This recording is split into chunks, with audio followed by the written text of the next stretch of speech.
Good morning সবাইকে। তো সবে মাত্র ঘুম থেকে উঠলাম। আর আজকে যেহেতু পড়ানো নেই ওই জন্য আজকে একটু লেট করেই উঠেছি সকালে ঘুম থেকে, কারণ শরীরটাও একটু সকাল থেকে কেমন যেন খারাপ খারাপ লাগছিল, ওই জন্য আর উঠিনি। তো তারপর তো রান্নাঘরে গেলাম, গিয়ে আজকে বানাচ্ছিলাম একটু চা অনেক দিন পরে। তো চা খাওয়ার সেমন একটা অভ্যেস নেই, মাঝে মধ্যে ইচ্ছা হলে খাই। ভাই বললো যে আজকে একটু বানা, তাই খাবো।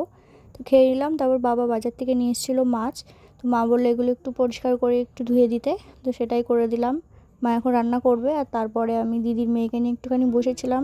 তো আজকে শরীর খারাপের জন্য সারাদিনে কিছুই করিনি, সারাদিন আমার আজকে শুয়ে শুয়েই চলে গেছে। সকালে ওঠার পর থেকেই কেমন যেন একটা লাগছিল, শরীরটা দুর্বল দুর্বল লাগছিল, তো সেই জন্য সারাদিন আর কিছুই করতে পারিনি, শুয়ে শুয়েই ছিলাম। তারপর দুপুরে উঠে শুধু স্নানটা করে নিলাম, স্নানটা করে খালি পুজোটা দিয়েছিলাম, তারপরে খেয়ে নিলাম ভাত।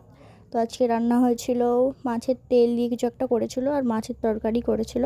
তারপরে চলে এসেছিলো বিকালে পড়তে, আর পড়াতে তো আজকে একটু ইচ্ছা করছিল না, কিন্তু কিছু করার নেই, পড়াতেই হবে। তো তারপরে সন্ধ্যাবেলায় চলে গেছিলাম একটু দোকানে, কিছু জিনিস নেওয়ার ছিল। আর আজকে জানি না বেরিয়ে এত কেন গরম লাগছিল, আমি তো বলেই ফেললাম যে ফ্যানটা চালাও, তো তারপরে ফ্যানটা চালালো। আর জিনিসটা কিনে এখন একটা আইসক্রিম খেতে খেতে বাড়ি যাচ্ছি, তো বাড়ি চলেও এসেছি। তো এই ভিডিওটা এই অবধি, টাটা, ভালো থেকো।